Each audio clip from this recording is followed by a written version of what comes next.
Hi hello friends, నమస్తే. ఎలా ఉన్నారో బాగున్నారా? చూడండి, నేను ఈరోజు కోస మస్వీ చేయబోతున్నాను. ఇది కోస అండి, ఇలా ఉంటుంది. అయితే నేను ఇలా క్లీన్ చేసి పెట్టుకున్నాను, పైన కట్ట తీసేసి. ఇది ఉంటుంది కదండి, దీంతో లోపలదంతా తీసేయాలండి. ఇలా మీకు తెలుస్తుందిలేండి. తీసిన తర్వాత క్యారెట్ తురమండి. అయితే ఒక ఉల్లిపాయ, ఒక టమాటో, ఇది ఇస్బెంట్ అండి, ఇస్బెంట్ అంటారు కదా, కోట్లో ఉంటుంది. కొత్తిమీర, రైస్ మసరి అంటారు కదండి, మన ఇండియా రైస్, చిన్న రైస్ మసరి అంటారు.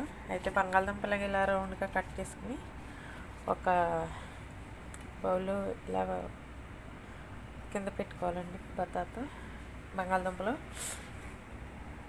2 నిమ్మకాయ చెక్క, ఉల్లిపాయ ముక్కలు వేసుకోండి, టమాటాలు, ఇంకా ఇస్బెంట్,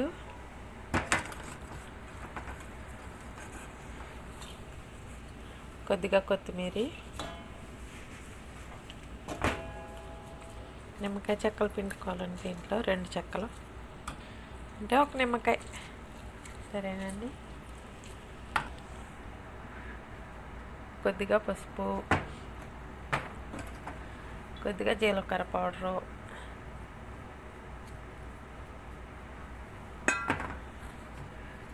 కొద్దిగా మిరియాల పౌడరు,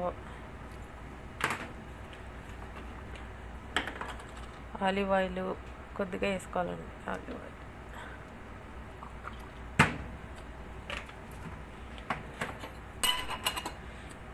కర్రీ పౌడరు కొద్దిగా వేసుకోవాలండి.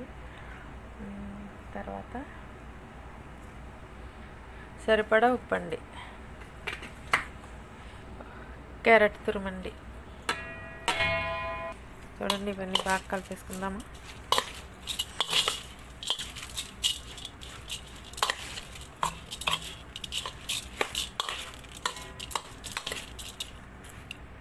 చూడండి, కలిపేసుకున్నాను బాగానే. ఇప్పుడు ఇది తీసుకుని కోస దీని లోపల పెట్టాలండి, రైస్. చూడండి, ఇది కోస క్లీన్ చేసుకున్నప్పుడు పైన ఓపెన్ చేసినప్పుడు ఇలా వస్తుంది. దీన్ని మనం పక్కన పెట్టుకుని ఉంచుకోవాలి, అంటే దీన్ని క్లోజ్ చేసుకోవడానికి పనిచేస్తుందండి. చూడండి, ఇలా క్లోజ్ చేసుకోవాలి బాగా. చూడండి, మొత్తం కోస అన్నట్లో రైస్ పెట్టి సర్వ్ చేసుకున్నాను. చూడండి, ఇలా సగంగా పెట్టుకోవాలి, ఓకేనా? చూడండి, కొద్దిగా రైస్ ఉన్నది, అయితే ఇలా పెట్టేసుకుని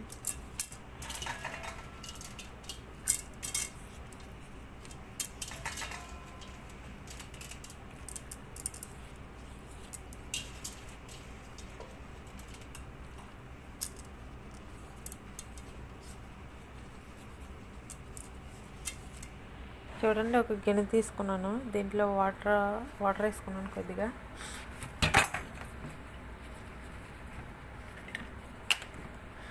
ఆలివ్ ఆయిల్ వేసుకోవాలి.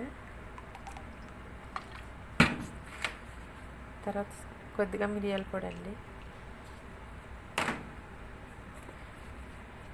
జీలకర్ర పొడి,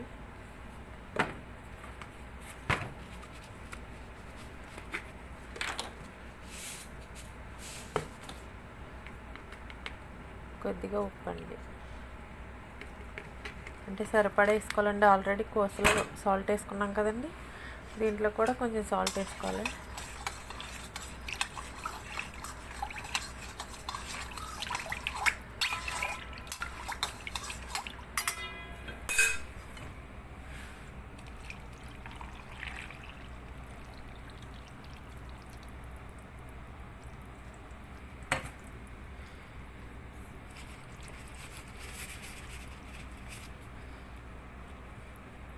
చూడండి, ఇప్పుడు నైలోన్ వేసి బాగా క్లోజ్ చేసుకున్న తర్వాత ఓవెన్లో పెట్టేసుకోవాలండి. చూడండి, ఓవెన్లో పెట్టుకుందాం. 1 గంట ఇలానే ఉంచాలండి, ఓకేనండి. 1 గంట అయితే కోస రెడీ అయిపోతుంది. ఓకే, బాయ్ అండి. మా వీడియో కనుక మీకు నచ్చినట్లయితే please like subscribe please. Okay, వేడి వేడి కోసం రెడీ అయిపోయింది. ఇంకా టేస్ట్ చేయడమే ఆలస్యం, మరి టేస్ట్ చేద్దామా?